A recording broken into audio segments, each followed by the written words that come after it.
Allez, bonjour à tous et bienvenue. Aujourd'hui, on va s'attaquer à un gros morceau, comment on passe du chaos permanent au vrai contrôle de notre temps au travail. On va voir ensemble des méthodes qui ont fait leurs preuves pour transformer ces journées complètement folles en moments où on est vraiment productif.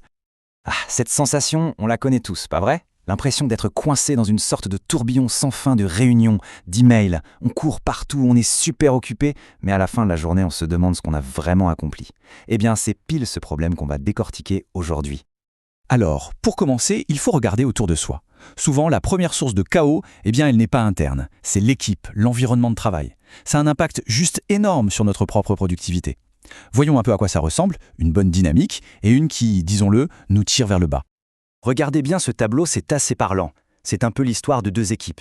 D'un côté, on a l'équipe solide, l'ambiance est détendue, les objectifs sont clairs, on peut parler ouvertement, même critiquer, mais de façon constructive. Et de l'autre, c'est plus compliqué. Indifférence, tension, communication bloquée. Bref, le premier pas, c'est d'être honnête et de se demander dans quelle équipe est-ce que je me trouve. C'est absolument fondamental pour la suite. Bon, maintenant qu'on a parlé de l'équipe, de l'externe, il est temps de faire un peu d'introspection. Parce qu'au-delà de l'environnement, il y a nos propres habitudes. Et parfois, sans même s'en rendre compte, on est notre propre pire ennemi en matière de gestion du temps. Et ils ont un nom. Un nom qui fait un peu peur, mais qui est tellement vrai. Les mangeurs de temps. Ce sont toutes ces petites choses, ces interruptions qui ont l'air de rien, une notification par-ci, une petite tâche par-là. Mais quand on les additionne, à la fin de la journée, elles ont littéralement dévoré nos heures. Ce sont les ennemis silencieux de notre concentration. La première étape, les démasquer. Et la liste est longue, Regardez, des priorités floues qui changent tout le temps, vouloir tout faire en même temps, le fameux perfectionnisme qui nous paralyse, les interruptions constantes du téléphone, des emails, avoir du mal à dire non, repousser au lendemain, ça vous parle ? C'est un véritable bombardement permanent qui nous empêche d'avancer.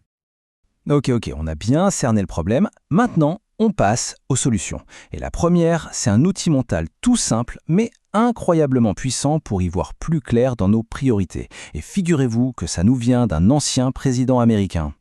Ce qui est important est rarement urgent, et ce qui est urgent est rarement important. Prenez une seconde pour y penser. Cette phrase, attribuée à Dwight Eisenhower, c'est vraiment la clé de tout. On passe notre temps à confondre ces deux notions, l'urgent et l'important. Et c'est cette confusion qui crée une bonne partie de notre stress. Alors voilà comment on peut visualiser ce principe. C'est la fameuse matrice d'Eisenhower. Elle divise tout ce qu'on a à faire en 4 cases. En haut à gauche, dans le carré A, c'est les crises, urgent et important. On n'a pas le choix, il faut s'en occuper tout de suite. En haut à droite, le B, c'est le plus intéressant, les choses importantes mais pas urgentes. C'est là que se trouve la stratégie, la planification. En bas, le C, c'est les interruptions, ce qu'on devrait déléguer. Et le D, c'est tout ce qui est inutile, à jeter à la poubelle. Et voilà le point crucial, le truc à retenir. On passe le plus clair de notre temps à éteindre les incendies dans le quadrant A, celui des crises, on est en mode réaction. Mais la vraie efficacité, la tranquillité d'esprit, elle se gagne en investissant du temps dans le quadrant B, en planifiant, en anticipant, en étant proactif. Bon, super. Maintenant, on sait comment trier nos tâches. Mais ça ne nous dit pas encore où mettre le paquet pour avoir le maximum de résultats. Il y a un autre principe génial pour ça, qui nous aide à identifier ce qui a vraiment de la valeur. 80-20. Ces deux chiffres, vous les avez sûrement déjà vus. Ils cachent un des principes les plus puissants en matière d'efficacité, le principe de Pareto. L'idée est à la fois simple et complètement contre-intuitive.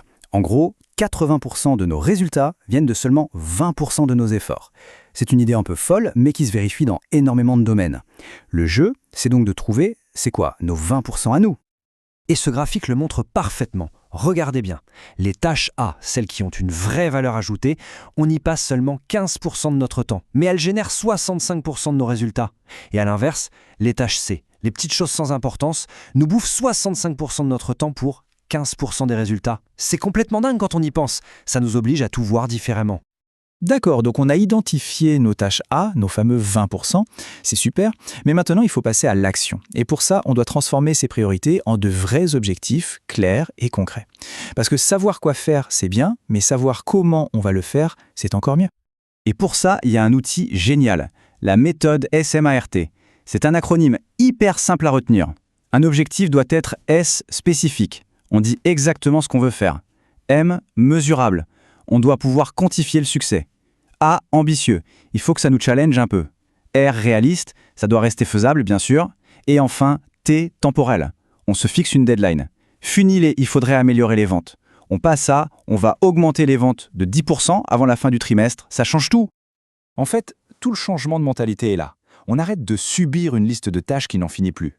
On passe en mode action, guidé par des objectifs clairs qui ont du sens. On ne pense plus tâches, on pense résultats. C'est vraiment un changement de paradigme. L'idée, ce n'est pas de tout changer du jour au lendemain, ce serait irréaliste. C'est de commencer petit. Alors, pour conclure, une question simple. Quelle est la seule tâche importante, mais pas urgente, une tâche du quadrant B, qui pourrait être planifiée cette semaine? Juste une. C'est le premier pas pour vraiment commencer à reprendre le contrôle.